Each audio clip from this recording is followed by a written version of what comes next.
Alrighty, folks, welcome back, fans, viewers, all walks of life, to Zupi the Autotelic Mindset. I'm here with Mr. Michael Panowyk, and as always, I kind of start my podcasting with saying how lucky we are to have these athletes come on to the show, as they have their busy schedules and whatnot as well. So I just want to thank you, Mike, for coming on board today. Yeah, and thanks for having me, Ron. Yeah, anytime. So I'm going to kind of give Michael the floor and kind of let him do a little introduction of some of his accomplishments, where he grew up, and all of that fun stuff. So I'll let you take the floor here, Mike. Yeah, for sure. So my name's Mike Panowyk. I grew up in Whitby. I'm the youngest of four children. I have three older sisters, which was kind of a unique upbringing, to say the least, but a good one nonetheless. I grew up playing hockey, lacrosse, really any and all sports from a pretty young age. Probably since like three or 4 years old, I was on skates and kicking a soccer ball around, playing lacrosse. So all throughout my life, athletics and sports were a big part, and I think it kind of helped me shape who I am today. Nice. So you're from Whitby, so I know this area well as growing up with you and your family members. I'm lucky to know you guys quite well, and we'll kind of get into it a little bit more as we go into discussion with the balance board and stuff. But just the importance of growing up in a good family that provide you with opportunity in sports and education, and just with your friends and family is always very important, as well as I always say here in Whitby, our facilities are top notch. We're very fortunate. Just around the corner from us, we have Iroquois Park, like you said, giving you the opportunity to play hockey, lacrosse, soccer, whatever it may be. I think we're just lucky to have the support from our family and friends, as well as the programs through recreation centers, as well as schools in our area. We're very, very, very fortunate. So it's kind of funny because, like I said, I know you, and upbringing with three older sisters. I'm sure when your dad saw you when you were born, he's pretty pumped to have the boy. I got the boy. Yeah. Just knowing his background with sports himself. So, talk a little bit about being the youngest of three older sisters. Yeah. So, I mean, it was a good experience for sure. And my three older sisters were heavily involved in competitive sports as well, which I think helped. I know my dad was probably pretty happy to have a son after three daughters, but and he was involved in all our sports, all my sister's sports and mine, and he was my trainer for pretty much my whole hockey career, whole minor hockey career that is. So it was great having that, and as you said, with Whitby, I really thought it was kind of a perfect location in terms of you're still kind of outside of Toronto, where some of the minor sports can get a little crazy with the GTHL and other organizations, but I really thought it was a good spot to play hockey and lacrosse. Kind of a hotbed for lacrosse more so than hockey, so it was good to have that. And I mean, Whitby Wildcats was always a good minor hockey organization. So having Iroquois, going to Old Rink in Vipon, McKinney, you have lots of areas to kind of build upon your skill set, and so it was great.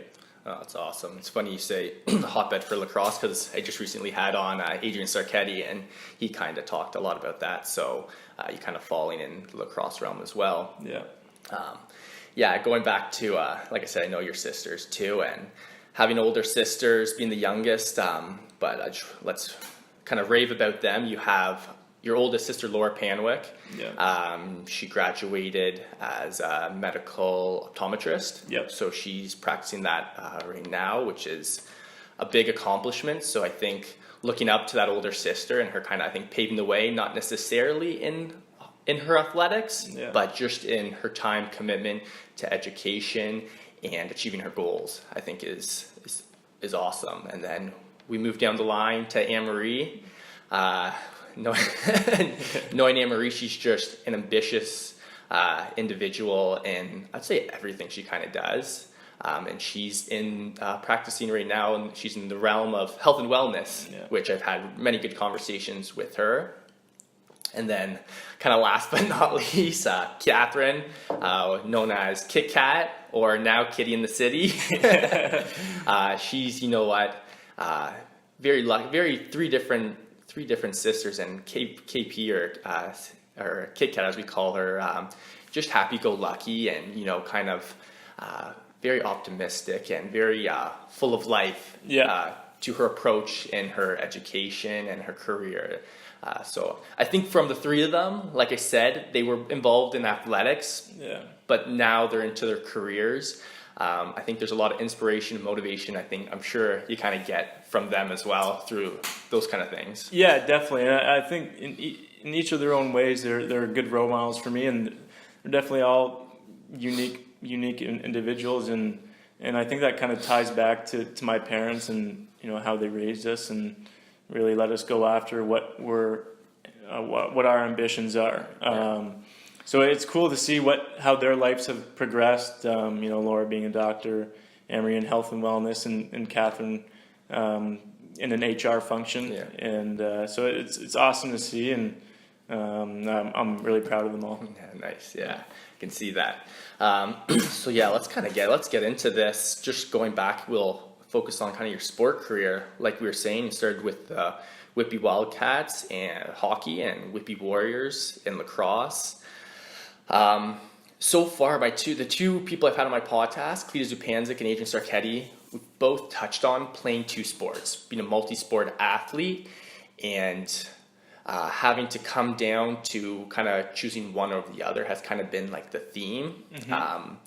And you were right there, the nitty gritty with regards to hockey, and like your lacrosse was flourishing. Like you really put the time and commitment into both. And I know it probably was a tough decision when it really come to shove, because you had really good opportunities in both. So kind of talk to me about how you maybe made that decision to focus more on one than the other.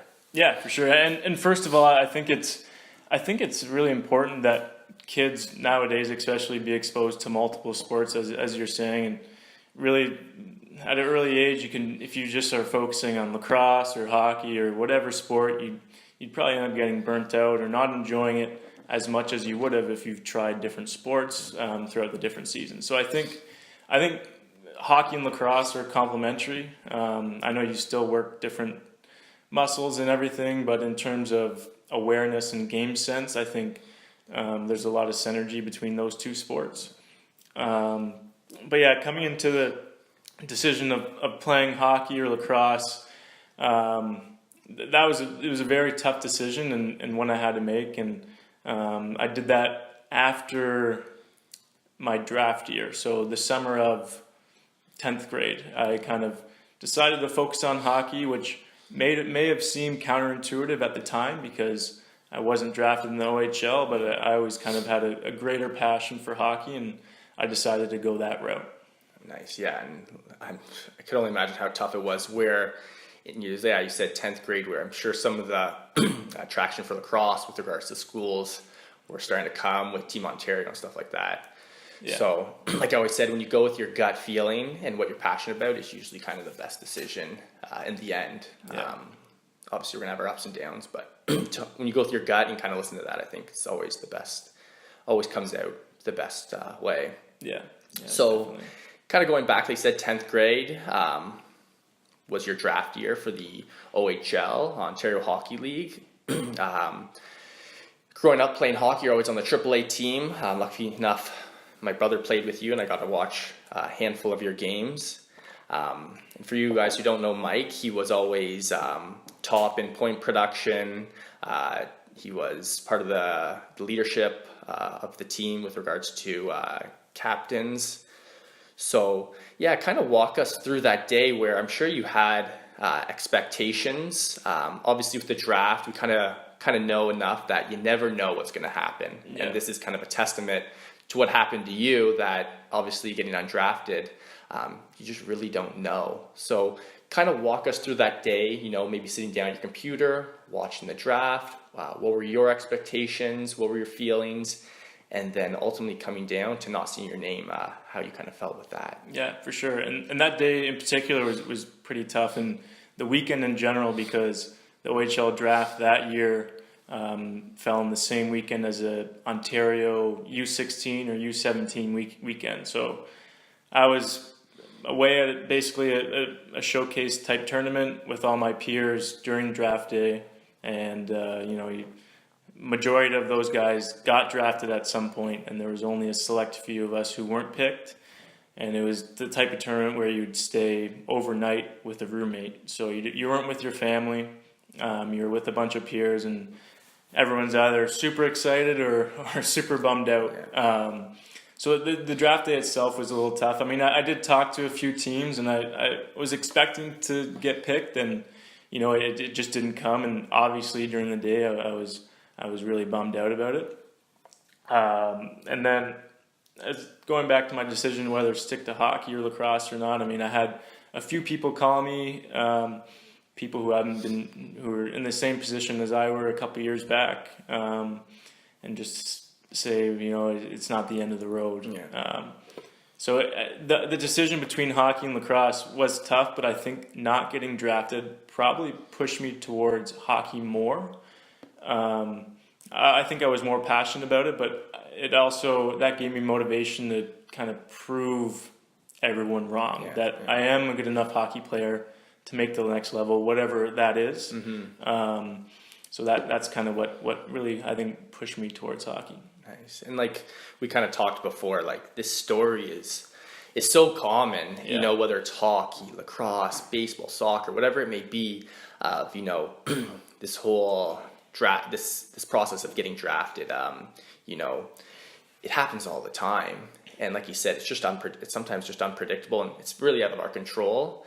But I like the fact that, you could have easily just went right back to lacrosse and picked up where you left off. But that drive and motivation to trying to prove people wrong, I think is cool to see, and try to go against the odds of proving yourself to the people out there. So obviously we're gearing towards hockey, and obviously scholarships, athletic scholarships was probably in the back of your mind. Yeah. Although there's walk-ons with OHL teams and other teams, still the options there. Was NCAA kind of the main focus, or did you kind of have to hem and haw and really collect more information to see what would be the best route for you? Yeah.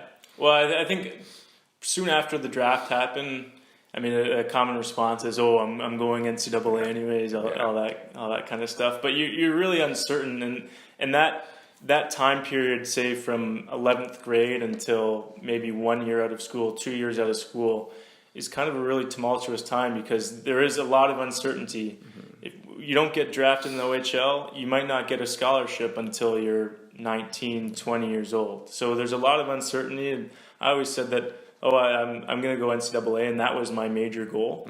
Mm-hmm.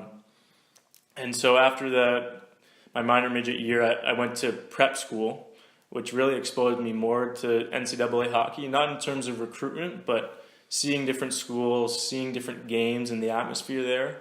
And because a majority of our tournaments were in the States. So after that time period, I settled on, I'm going to go NCAA, even if there was an OHL opportunity that came about. I'm going to stick to my guts and hope a scholarship comes up. Mm-hmm. No, it's a good message for people out there kind of going through this process is, it's the unknown, the uncertainty, and, just keep moving forward, keep trying to get better. But you know what I mean? Like it's nice to hear from you, experience it firsthand that like you said, it could be your 16, 17s, but this opportunity might not come till you're 19, 20, but then there's still that option of maybe going to a walk-on tryout and maybe joining a team through that process. So I think it's interesting to hear your take on it, as well as we always say, kind of the more options you have, the better, and not to close those doors. Yeah, sure. So whether you didn't get drafted or you're haven't made say an OHL or CHL team, that there's so many options out there Oh, yeah. for you to pursue. And I think the message is like, keep getting better at your craft, your skill, your sport, whatever that may be. So you made your way, kind of made the decision, like the main focus will be NCAA, and it's cool you touched on your school. It was the Hill, right? Yep, the Hill The Academy. Hill. Great programs out there through education that can expose you to sports as well as help you with your schooling, which are, like I said, great programs. So you made your way onto the Whitby Fury, a junior program here. So kind of walk us through that with obviously a lot of emotions and uncertainty. What was your thought process, and what kept you focused playing junior hockey to hopefully achieve whether it's a scholarship or walking on with another hockey team? Yeah, and the jump from prep to junior was a considerable jump. I mean, that first year I was in 12th grade, which was nice. I mean, playing for your hometown team and being able to go to your hometown high school back with all your friends throughout the day was a nice change of pace. And that first year was a little bit of a struggle. Obviously, there's an adjustment period. And I would say I was more of a role player that year, but I knew I had the skill to excel. There was just a lot of older players on the team, overagers, and so on. We were a good team, and you kind of just have to kind of essentially wait for your turn to excel.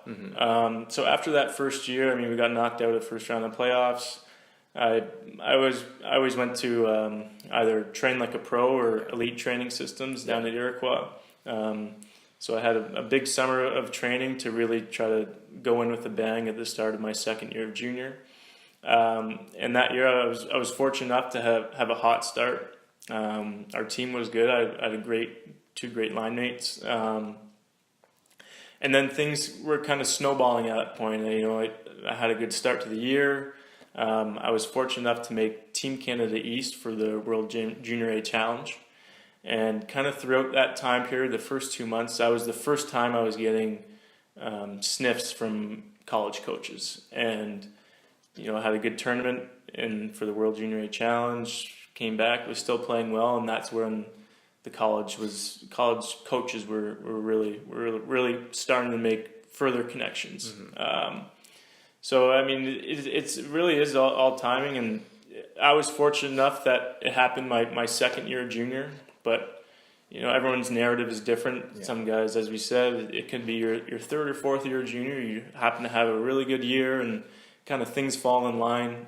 So I was just lucky enough that my second year, I made it a point to have a good start, and it just seemed to kind of snowball from there. Nice. It's funny you say like that process and that snowball. Talk about the snowball effect. I used to, growing up, kind of going through the same process. Oh, like you got to be lucky, right place, right time. And then I was listening to, actually, I think it was Oprah did a little talk, and she's like, I don't believe in luck. It's about being prepared for when that opportunity comes.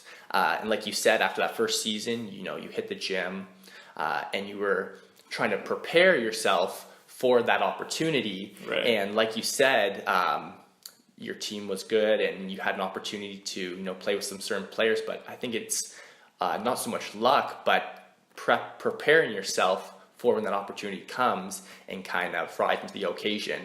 And like you said, in the snowball effect, you kind of just ran with it.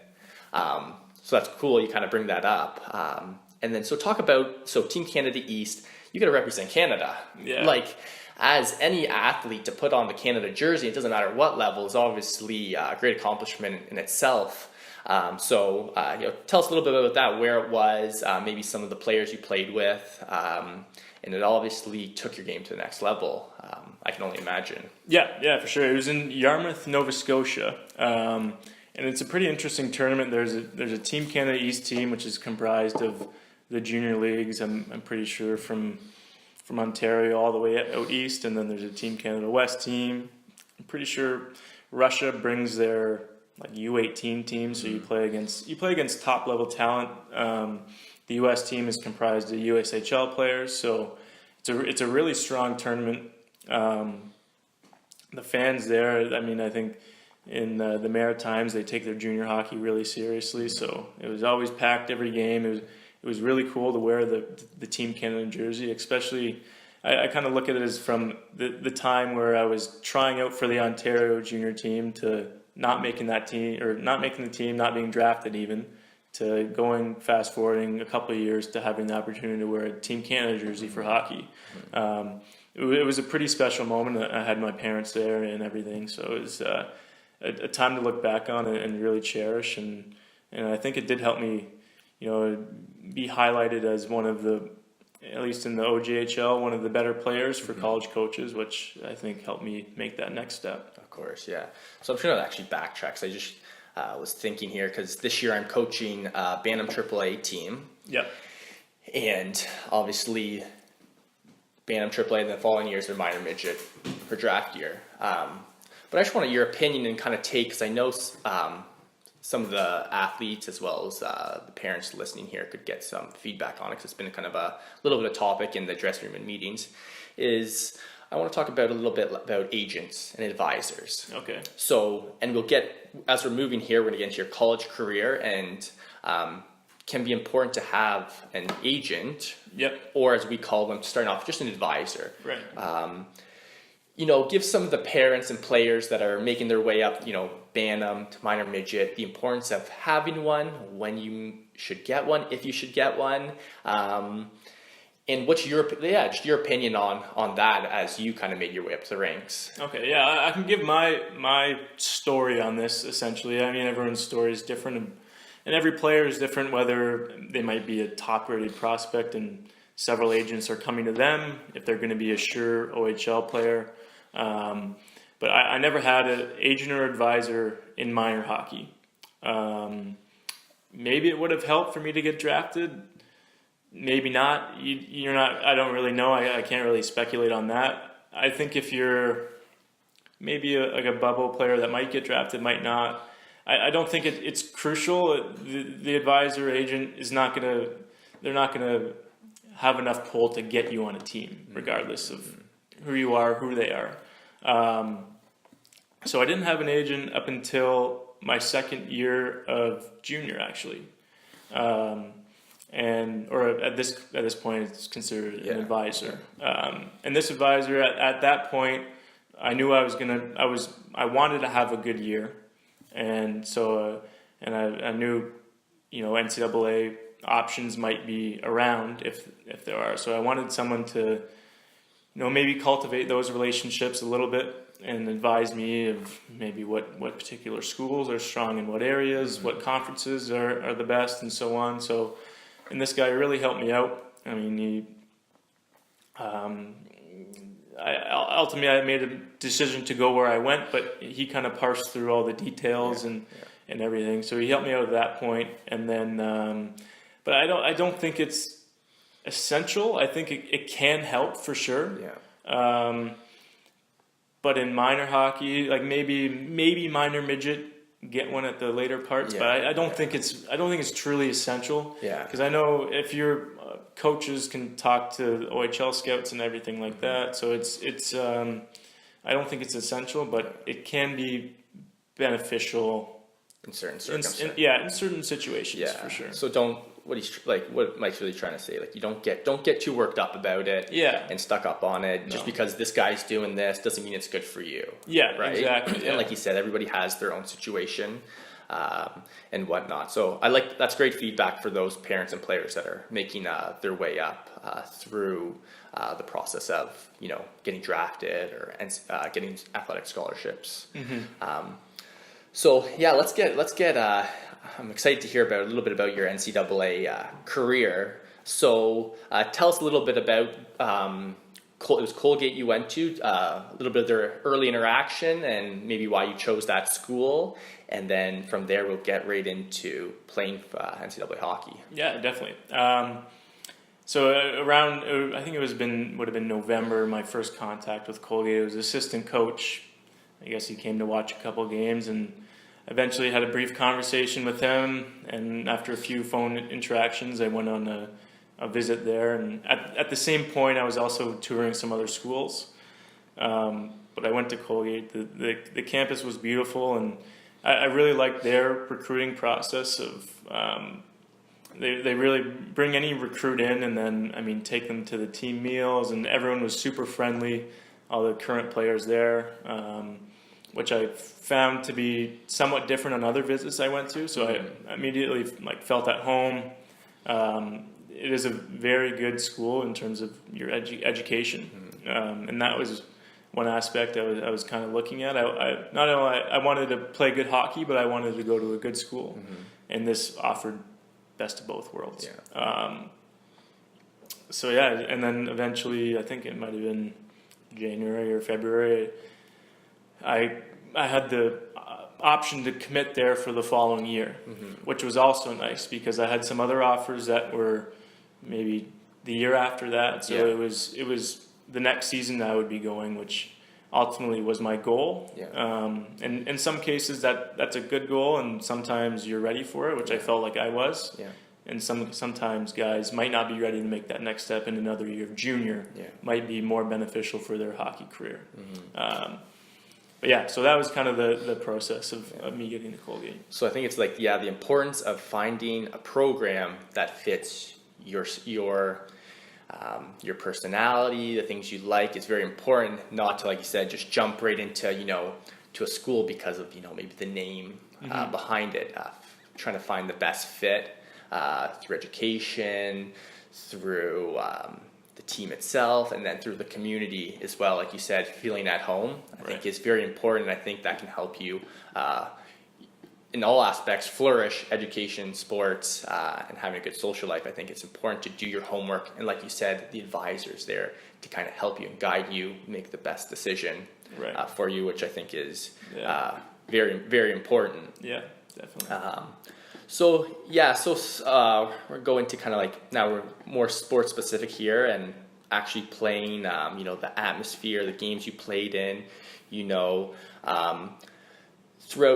throughout sports career, there's always that uncertainty, whether it was what we were talking about before, or even playing. You don't know if you're going to be in the lineup, you don't know if you're going to be on this line, or this line. There's always that uncertainty, and I think kind of staying focused on your goals is very important to when you get that opportunity to kind of make the most of it. So just because you have that scholarship now, it's a job. You're competing to be in the lineup every night. It's not for sure.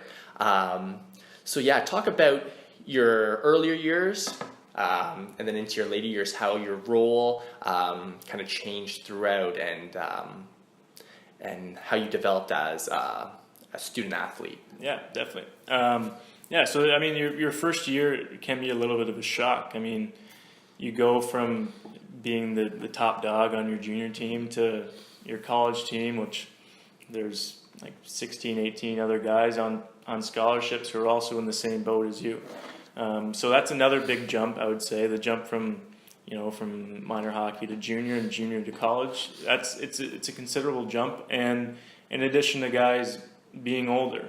I turned 19 my freshman year in October, and that same year there's our captain in the spring turned 25. So you're playing with a lot of older guys, and that first year, you're hoping to be in the lineup, and fortunately I was in the lineup every game that year. But you have to put in the work in practice, and practice is always super competitive because you practice 4 days a week, and then you play Friday, Saturday. So if you slack off at practice, or you just have an off week of practice, and you're in your first couple of years, it's a very good chance you'll be sitting in the stands because you carry four extra guys or something like that in college. Your role it can shift depending on how your career progresses. My first year I was kind of bouncing around because we had some injuries and whatnot, and that team was awesome. That was probably record-wise, that was my best year at Colgate, my freshman year, and then sophomore year we had some guys graduating and guys leave, so I had to fill a more offensive role, which I did at a pretty good capacity, maybe not as well as I could have. And then moving into junior year, actually, I felt that my role was lessened a bit. I was more so on like the third, fourth line energy type player, and that year was actually tough because we weren't doing that well as a team. And personally, I was in a weird spot because the year before I was getting more ice time, power play, and whatnot, and I kind of had to parse through what was going on and really buckle down and show my coaches that I could be the player that they recruited me and recruited me for, and what I could bring. And then I think my first half of that year wasn't great, and then I picked up in the latter half, and then my final year is I played on a really good line, had lots of opportunity, power play, penalty kill, and whatnot. So it was kind of different how it progressed, but as with anyone's hockey career, it's never a straight path. There's always going to be obstacles, other ups and downs in the road, and I think if you just stay determined and persevere, and you'll be successful. Yeah, for sure. Obviously having the chance to work with you on some of my performance and mindset coaching, you've kind of know well now about my balance board. So probably not really necessarily knowing at the time, the concept of the balance board. Is very evident that you had a balance board, like you were talking about. So you have your schooling, getting an athletic scholarship, you have your schooling you have to deal with. As a point on the balance board, you have your sport, hockey in this case, as another part of the balance board, being away from home, your family and friends. Throughout your career, I know your parents were down there, your sisters were down there. I've heard some good stories through that. Their support there, another part on your balance board. And then your social life, so you really had, it's very evident what your balance board looked like. Obviously, maybe not looking at it that way, but it's definitely very evident. Like you said, it was a bit of a roller coaster. So talk to me about, how you dealt with some of these challenges, how you manage some of these parts of your balance board. Obviously, each year you learn a little bit more, gain a little more experience. And for just the guys viewing who are making this jump, obviously, like you said, your first year is very overwhelming, trying to have a spot, but then having to deal with all the other stuff, moving away from home. Tell us some of the stuff you've learned, some of the things you use to keep you on track throughout your college career. Yeah, for sure. And I mean, at hindsight, I think my balance board was most balanced at Colgate because I was getting a great education, albeit it was tough. It wasn't easy. So it was challenging. Sport was challenging. Being away from family was challenging, but I was lucky enough that the school I went to was under 5 hours away, and also fortunate enough that my parents and siblings and other family members were willing to make the trip to home games and some away games every so often. So I was still in touch with family. I had to build new friendships, which honestly came quite easily. Being on the hockey team, you're kind of forced, and I mean, as you find with most teams and hockey in particular, I feel like guys have similar mindsets and goals and whatnot. So, I mean, I had 20 plus friends right away, so that made the transition a little easier. I think the schooling aspect was probably the most difficult for me at first. Going to a school like Colgate, majority of students are coming from prep schools in the States, and that's really a whole different game, different atmosphere in terms of, I think, how they're educated and how they're prepared for school. And it took me a little bit to realize that I'm just as smart as them. I just wasn't educated in the same way as them. They know how to write 10-page papers when they come in. They know how to deal with professors because they essentially went to mini universities before they went to real universities. So the education was a little bit of a challenge at first, but then, I mean, all the hockey guys had great support, and they said, like, listen, like, you're just as smart as these kids. You just don't know the words that they're using.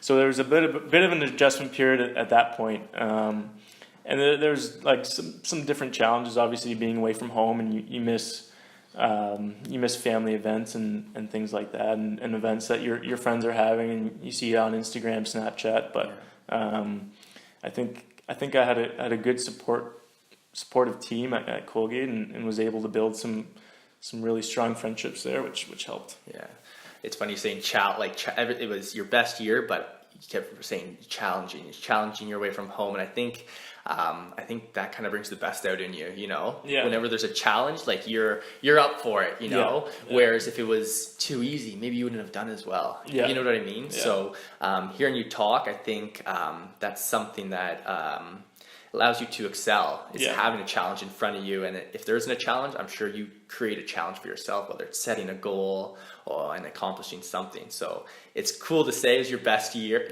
your most balanced in college, but it's probably your most challenging 4 years of your life up to that point. Right? Sure, so it's cool to hear how the two work hand in hand with each other. You're saying, building friendships. I think part of the balance board, relationships are very, very important, and to have, your teammates, your peers support you, I think is very, can help us along the way in building relationships. And what better opportunity than to go somewhere away from home where you get to mingle with other people.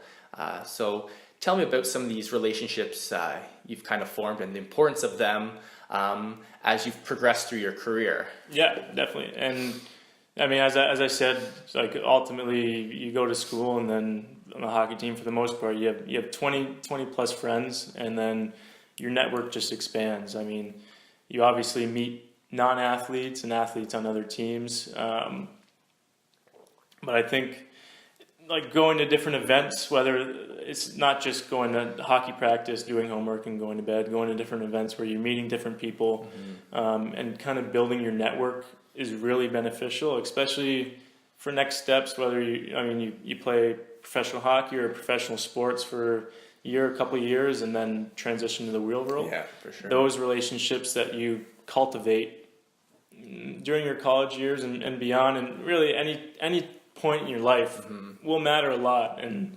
if you need a pickup or something like that, you always know that you can go back to your people that you've built these relationships with. Maybe you haven't talked to them in a year, or everyone's busy, but you can ultimately count on them to be there for you and so on. So it's important to value your relationships and the people that you've grown up with and meet along the way. I think, like you said, it doesn't matter if you haven't talked to them in a while. To touch base can always bring familiarity to you and what you're doing.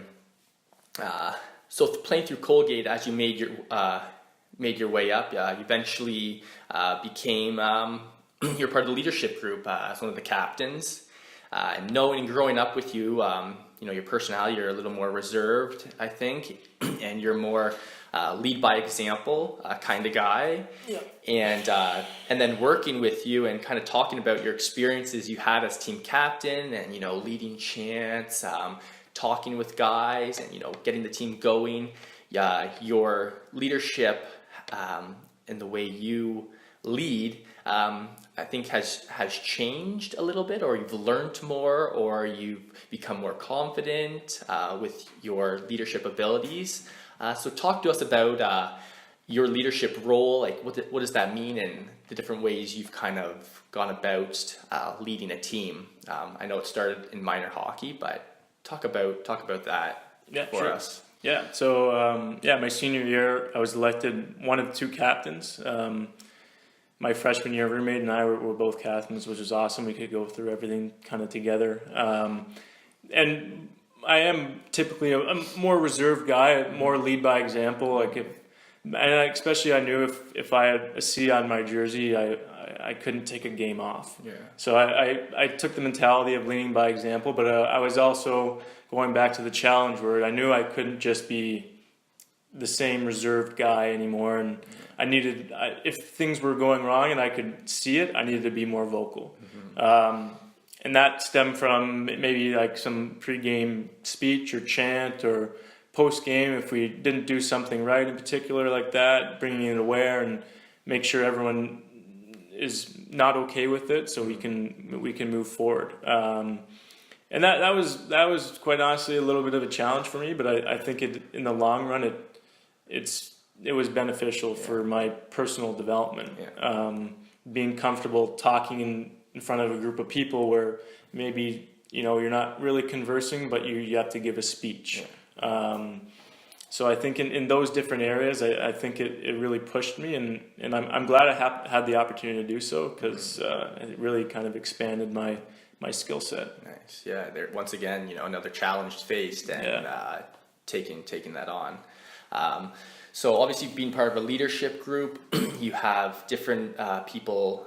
Some of the stories you've told me with regards to having kind of a sports psychologist person, kind of part of your team. I want you to talk about, what this person, what they kind of did to help the leadership group as well as the team. Because I know you have a good story that I want you to tell, and I'm going to let you share that, and kind of, I guess, a little bit of your first case with regards to sports psychology, performance, and mental mindset through college. So, I'll let you, like I said, I'll let you tell the story. Yeah, for sure. Yeah. So we had a performance consultant, coach, whatever you want to call it, at Colgate. He was a Colgate grad of 1970 or something, so he was a little bit older. But I actually really, really admired him and what he did. And so each freshman or each first year player coming in would do the Myers-Briggs type indicator, which is a personality test, shows your motivations, basically outlines what kind of person you are, and it's really accurate. Mm-hmm. So each year, all the incoming players would do that, and then after he had one-on-one meetings with them, or same as I did my freshman year, we would have a team meeting all together. Mm-hmm. And this is one thing it made a big impact on me, and I think an impact on our team and how we were successful that year. But my last year, we had one of these meetings, and he challenged Evan Peterson and I, the co-captains, and the rest of the seniors to really take hold of the meeting, mm-hmm. Which was great. And I think that meant more to our teammates that we took control. And then near the end of the meeting, he brought up these series of paintings. And from our Myers-Briggs indicator type tests, he thought that we were over-analytical, kind of paralysis by analysis. We would think too much and get in our own heads, maybe too much self-talk or what have you. Mm-hmm. And the message with these paintings was there was Picasso paintings of bulls.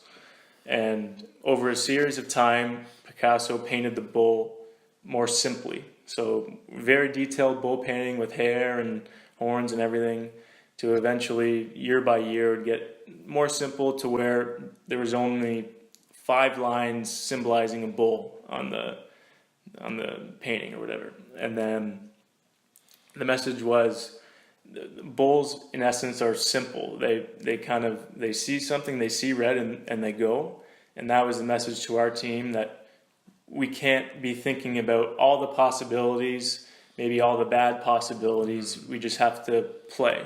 Yeah. Not that thinking is bad. You should be thinking and focus, but sometimes you can overthink. Mm-hmm. And he was concerned that the makeup of our team was going to be overthinkers. Yeah. So kind of our mantra going forward was to be the bull, be the simple bull that sees red and goes. And I think that really helped our team, because we had a really young team, and as I said, in your younger years of college, you might be a little nervous of where you fit in and how much you can contribute. Mm-hmm. And I think that helped those guys, and we kind of carried that message forward going along. Nice. Yeah, I love that message. You told me that story. I totally related to it with regards to some of the techniques and tools I'm trying to use. Like, that's such a great tool, and it's cool to see how accurate that little test you guys took earlier on, and having the painting, how it all really was one in itself, so to speak. And if you buy into this stuff, as a team, like, you're gonna start to see results. Sure. And that's the coolest thing about sports. It takes a whole team. It's not just one guy; it's all of them. So from that aspect, I love the message and the tool that he used for you guys. And that what a kind of a great year to kind of cap off being part of the leadership crew of your Colgate team, and having experience through sports performance like that is really. It's really cool. So yeah, moving along through your career, you've just recently finished your first year of almost like semi-pro hockey. Yep. Out in the East Coast there. Another huge accomplishment and another stepping stone to your hockey career. And I was very lucky enough to have a conversation with you before you went out there. As a new experience for you, and then kind of for me trying to get the Autotelic mindset, some of my tools, and letting me practice some of my theories and concepts out with you was I was very fortunate to have that conversation and work with you throughout the season. I always say to my clients, just as much as you're learning from me, I get to learn from you. So I want you to kind of talk to me about your experience with, obviously you've had a taste of it with college, but working with the mental side of the game and some of the things you've kind of picked up, and just some food for thought for other people in sports who are maybe not sure about performance coaches and what they, what it's kind of presented for you. Yeah, I think it's been obviously awesome working with you, and I think it's a big reason why I did well this year. The mental side of the game is half the battle, and I think I had good support at Colgate with the one team consultant and so on, but there wasn't a similar person on the team where I was this year. So I was super fortunate to have you and use your tools and your guidance to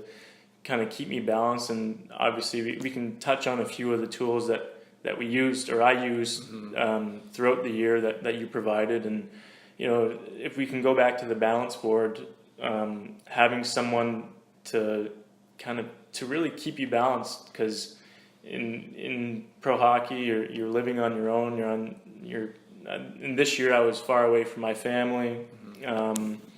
There was sort of a longer downtimes than I was used to. So I think it was huge to have a resource like you to kind of keep me in check, keep me in balance, and keep me focused, because there can be a lot of distractions that you can find, because say on a practice day you don't have much going on. So yeah, if we want to talk about Sure, a few of the tools. Yeah, go ahead. You kind of lead the way here. Let me know. Let's take 2 or 3 that you've kind of adapted to your sport and prepping for game day. Yeah. Well, one of the things that I used frequently, which Ryan taught me, was the anchors. And I'm sure you can explain it a little bit better than I can, but you're essentially anchoring an emotion to your body. Whereas if you're not feeling up to par in a certain emotion, such as, or maybe let's say your energy is low or your confidence is low, we used anchors to kind of supplement and bring my confidence and energy back up. Yeah. And it's through a specific routine that Ryan went through with me, but I utilized that tool quite often. Maybe not every game, because I didn't want to overuse it. Yeah. But say if my confidence wasn't great, I didn't have two particularly great periods, I would use my confidence anchor. And say if I scored a goal, I would press that same anchor to reinforce it. There you go. Yeah. So that was a tool. The second one, we went through a whole bunch of testing before I went down there, and I think it revealed that I feed off of audio stimulation. Yeah. So before each game, and as I kind of touched on before, paralysis by analysis, I was in my head a lot. Yeah.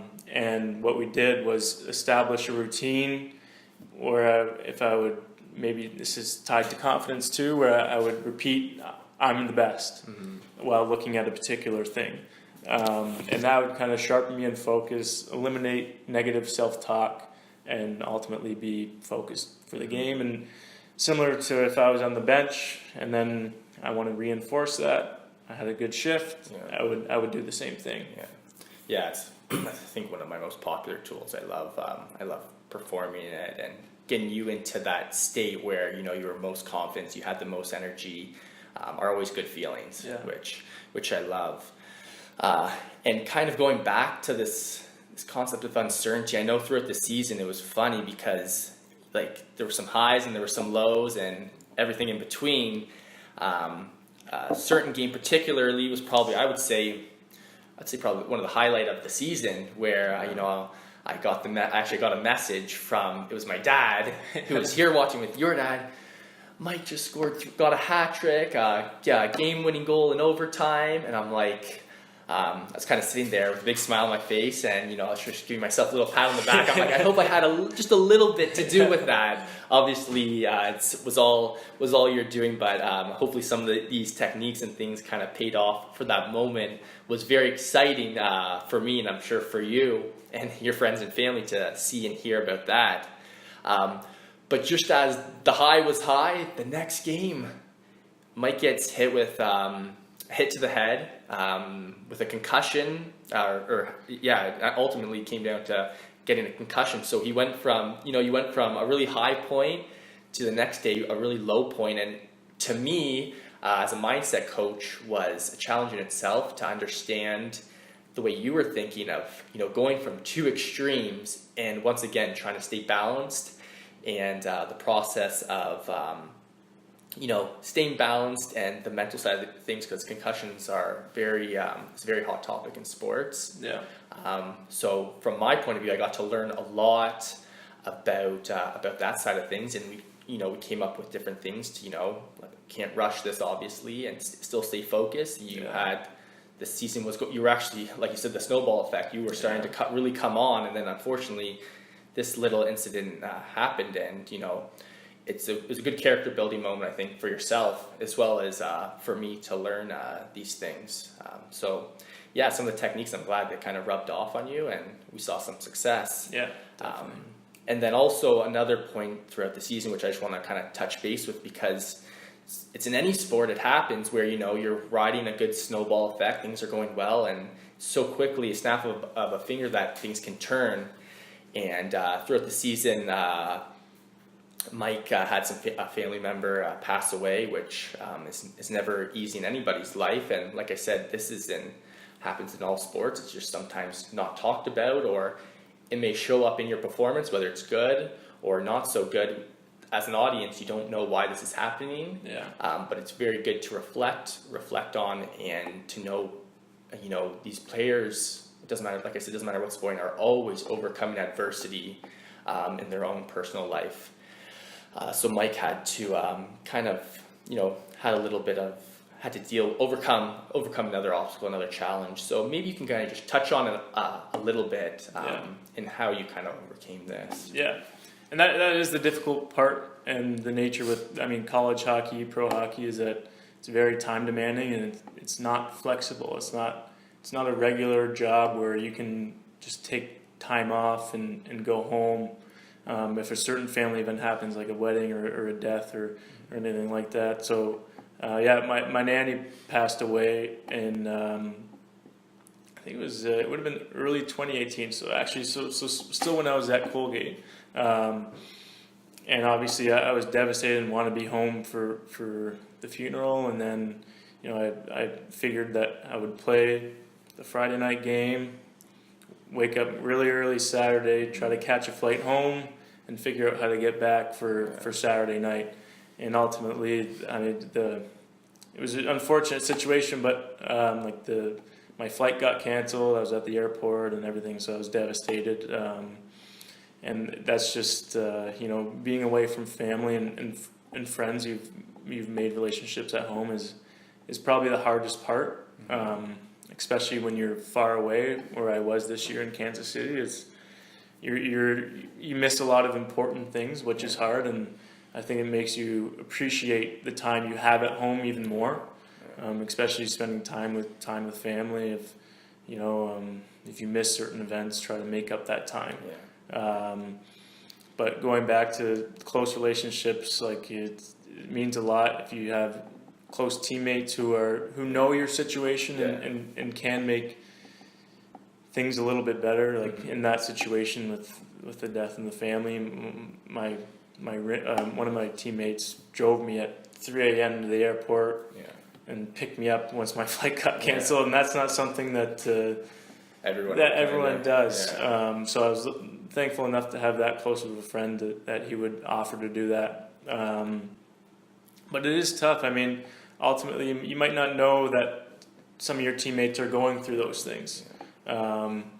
So you try to be attentive, and sometimes it can get lost, but there's always sometimes clues where, you know, the guy might be off one day, and maybe a guy who's normally really talkative and in the locker room always having a good time is sad, or you know, is just something's off. And I think if you have a good locker room, close locker room, and guys pick up on that, and normally and hopefully maybe ask how things are going and whatnot, but sometimes it's hard. Sometimes, you know, you have a lot on your plate that you kind of just look past it, not intentionally, but it just gets kind of lost. It's cool. Like all these different areas, relationships come into your life, and the support you get, and how, I should reiterate how important it is to really go to that side of the balance board, you know what I mean, and how it really ties into your sports and where you are at the time, and like you said, guys picking you up when needed, which is the beauty of a team sport. But really just painting a broader picture, like sports and playing high level sports it's a journey, it's a process. There's highs, there's lows, and going back to the mindset and trying to make that as balanced as possible. But what I say to my clients is, you know, this is reality. Your balance board is never fully balanced. If it is, like, won't be balanced for long. Someone's gonna come up, or tell me what the magic is. I don't know, but it's great to see. And you've had such a great journey, and I'm lucky just to be part of it, just in the slightest bit. So when Mike's not, you know, playing hockey, and you're not in the arena, what does Mike like to do? I mean, since I've been away for the large part of the last 5 years. As I said earlier, I really like to do family things and hang out with family members and friends that I've built relationships with here. Just because you do lose touch naturally with some of them and miss events and whatnot. Like watching TV. The show I'm watching right now is Billions on Showtime. Interesting show. Watched Game of Thrones. I mean, I feel like I live a pretty normal life. Read the odd time, nothing crazy, but the simple things of life that sometimes we like you said, you miss that when you're away from home and stuff. Yeah, exactly. And then, you know, we kind of gave some advice as we kind of talked, but just some advice for those young athletes that are just making their way through the ranks. You know, what would you kind of give to them if you were to pick one thing to, you know, pass on? What would that be? I'll touch on two things and two themes we kind of touched on throughout this talk, but the first one being, don't let any bumps or little obstacles get in the way of your ultimate goal, whether that goal is, you know, making house league to A hockey or A hockey to AAA hockey, or playing junior one day, or playing college or pro. Have those goals and stick with them, and know there's going to be adversity, because anything worth doing is likely not going to come easy. So you have to stick on that path if you really want it, and you have to decide if you really want it, because there's multiple different avenues you can go down, whether that be sports or you want to focus on school and, you know, being a very educated person. So I think just not letting those little bumps get in the way of your ultimate goal. And then the second theme we kind of talked about, and I think this is probably the most important in terms of team sports and if in individual sports as well, because you always have supporting members, but being a good teammate. Because down the line, when, say, you're my teammate and we're talking about our teammate Jim from 20 years ago, it's not our first topic of conversation. Oh, how is Jim doing? It's not going to be, oh, Jim was a great hockey player. It's Jim was an awesome guy, awesome teammate, would do anything, would bend over backwards for you. So I think being a good teammate comes first. Obviously, there's personal goals, but there's always a way to balance both of those. And so I think that those two pieces of advice would be my advice for any younger athletes. Great advice, and I'll post on my social media. If you guys have any questions for him, myself, we'll post everything so you can get in contact with us. And some great points and messages there for you guys listening right now. And once again, Mike, thanks for allowing me to sit down and chat with you, and all the best in your future career. Yeah, thanks, Ryan. And just to say, I mean, if you want an edge up, I really highly recommend Ryan and all the tools and resources he can connect you to, and all his work he's done for me. So thank you, Ryan. Oh, I appreciate it. Thank you very much for saying that. Yeah. And until next time.